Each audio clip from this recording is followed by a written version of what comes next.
Another incredible UFO sighting that happened in 2013 in Canada was reported by a Pentagon official. And you will see in this video that this alleged UFO sighting lasted at least 7 minutes. Hello guys, welcome on UFO section 51. I am DozGeek, and you are always welcome on this channel to talk about UFOs, UAPs, and all these unexplained phenomena, all these mysteries surrounding us in this crazy world. Thank you for watching, thank you for being here as always. Before starting, you just have to put a little like on this video, you just have to share it, and to subscribe if you are newcomer here on the channel. Thank you for all this, thank you for your kindness, and thank you for your interest. A Pentagon official, along with two other witnesses, had a 7-minute sighting of a glowing blue barbel-shaped UFO half the length of a football field in Ontario, Canada, in August 2013. The object shut off their cell phones and their Sony camera as soon as they tried to use them. You have here the video report made by the journalist on this subject on Newsmax. And you can see the shape. I will leave the sound of this video, but I will illustrate all the audio with some samples, some pictures taken from this report in order to be very careful with all the rules, the YouTube rules of copyright. Now, we hear about this as we receive new information about a 7-minute encounter between a glowing blue barbell-shaped UFO, half the length of a football field in size. It came from 3 witnesses, including a Pentagon engineering contractor. This happened in southwestern Ontario in August 2013, about 11 years ago. One of the witnesses describing an indigo plasma that covered most of this craft, claiming the craft rotated slowly for about 6 or 7 minutes while emitting an electrical spark-like shower. One witness attempted to film the craft with his camera phone, only to get static when he did, despite the camera working before and after the encounter. So that's the claims here. Now on screen you're seeing a rendition and a sketch of what they saw that day, the shape of what they saw. I mean, they said 6 or 7 minutes it sat there. The craft eventually shot off at, they say, an incredible speed. Robert Powell is a UFO investigator who traveled to meet with the Pentagon contractor, spoke to him firsthand about exactly what he saw, and he joins us now. Robert, thank you so much for coming on. What exactly did you learn when you spoke to this man, and what's new on this story? Well, the main reason I flew up to meet with the guy is I wanted to verify that he was who he said he was. Yeah. I thought it was a very interesting story. Not only did you have 3 witnesses, but the primary witness was an engineer who had contracts with the Pentagon. And what's really interesting is you have an object that's not aerodynamic, right? So if you wanted to make up a story about a UFO, why would you say it looked like a barbell? Right. It was not aerodynamic. Make any sense. Who's going to believe that? Yeah. I mean, they say they tried to film it and the camera just failed. That they had that. You know, I mean, that's interesting. That there would be some kind of technology. It's like a blocker, I guess. You know, it is said that all the UFOs they often have this characteristic that they are not very aerodynamic, and that was Bob Lazar especially who was claiming that, because they allegedly use another technology that we are not able for the moment to understand and to master. Essentially a kind of technology based on the anti-gravity that would explain why this is not necessary for all these aircrafts, these unknown flying objects.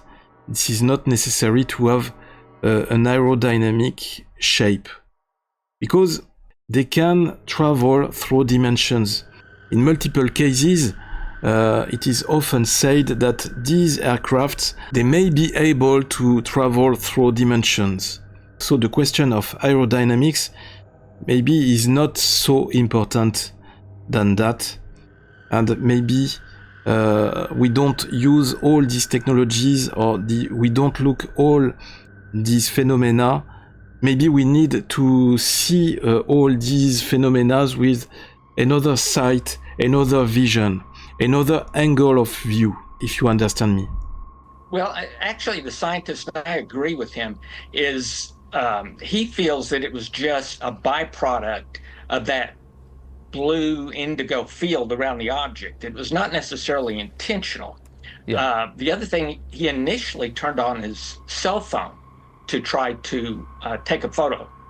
And his cell phone went into a boot up mode, so he couldn't use his cell phone. And so then he took his Sony camera. When he first used it, he turned it on and it immediately turned off. And what he did next is he began to observe the object through the telescopic view of his hunting rifle he happened to have with him. And then later on, the object moved farther away. The electromagnetic disturbance. Once it moved farther away, he turned his Sony video camera back on. Wow. And he could see it through the camera. Then the camera stayed on, but the video was scrambled, but you could hear the audio. It's so crazy to hear these stories, and there's so many of these stories. And again, they come from these credible people. I still remember, hearing on 60 Minutes from these, they're like, naval pilots that have seen things that they just can't explain, and the way it moved. Do you believe UAPs pose a potential threat to our national security? Yes. The technology that we faced was far superior than anything that we had. Do you believe that our government is in possession of UAPs? Absolutely, based on interviewing over 40 witnesses over 4 years. Biologics came with some of these recoveries. Oh my gosh, dude. It's amazing to hear. You've got Harvard and Montana Tech scientists hypothesizing that aliens might be living among us on this planet. We also have a new report out that NASA's been looking tentatively in our own backyard in the solar system for signs that Earth is not the only place of life near us. Let's start with, the potential that they could be among us, that maybe there's a dimension that we can't see or experience in some way, and that we're surrounded by life that we just can't see, touch, or feel. Yeah, I've seen no evidence that there's aliens among us, in other words, on our planet. I've seen plenty of evidence that there's indication that extraterrestrial craft have moved through our atmosphere. And that's based on the speed, the movement, the acceleration. But I don't know that I can, go with the aliens among us part. Yeah, that's a tough one for me to believe too. But when I look out at all those stars, it is hard for me to think that there's not something out there looking back somewhere. Robert Powell, thank you so much. We appreciate it. Thank you. Robert Powell from the Scientific Coalition for UAP Studies. He is talking about his investigation of this first-hand encounter by the Pentagon official and 2 other witnesses. So we have people who are talking about other cases. They Live is a documentary. Okay. Humans' default response to the unknown is fear. That's understandable. If they wanted us gone, they could have destroyed long ago. Our path is one of understanding how to be harmonious with the universe all around us. Not all aliens would be malevolent. Some may just want to live a normal life away from their home systems. Maybe they come to Earth for their retirement.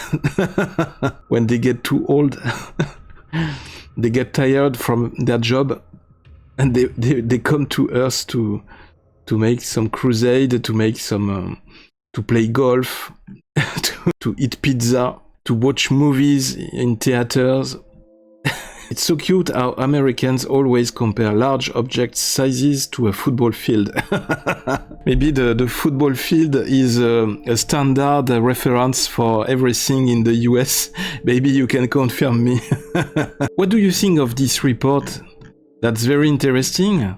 A UFO sighting witnessed by some important people, some people who we can consider as credible some people that we can trust because of their function, their role, because of their job, their position in some important structures like the Pentagon. What is very interesting in this case, and that is often noticed in many cases, is that electromagnetic interference with the electronics, with smartphones, with cameras, and all that kind of things.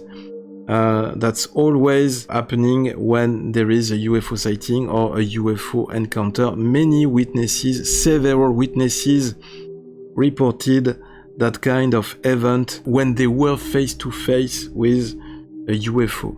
I'm always fascinated by that kind of stories, and sincerely I would like very much to have the same experience without being abducted, of course, but with all the positive aspects, without all the drawbacks. Of course, the drawbacks of being abducted and being the object of a lot of experimentations conducted by aliens, by some evil aliens, of course.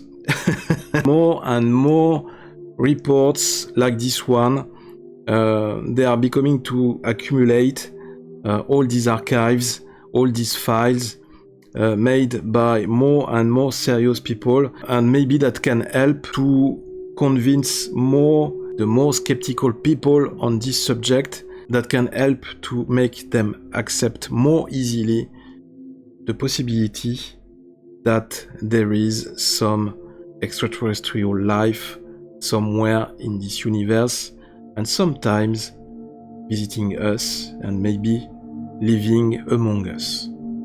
This was Those Geek on UFO Section 51. Thank you for watching. Please leave your comments, leave your reactions below this video in the comment section.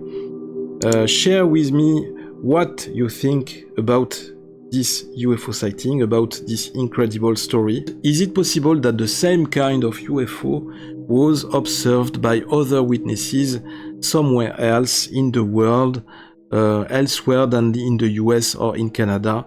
Can that barbell-shaped UFO have been observed by other people in other countries all around the world? Thank you for watching. See you very soon on the channel. Keep your eyes on the sky. Live long and prosper.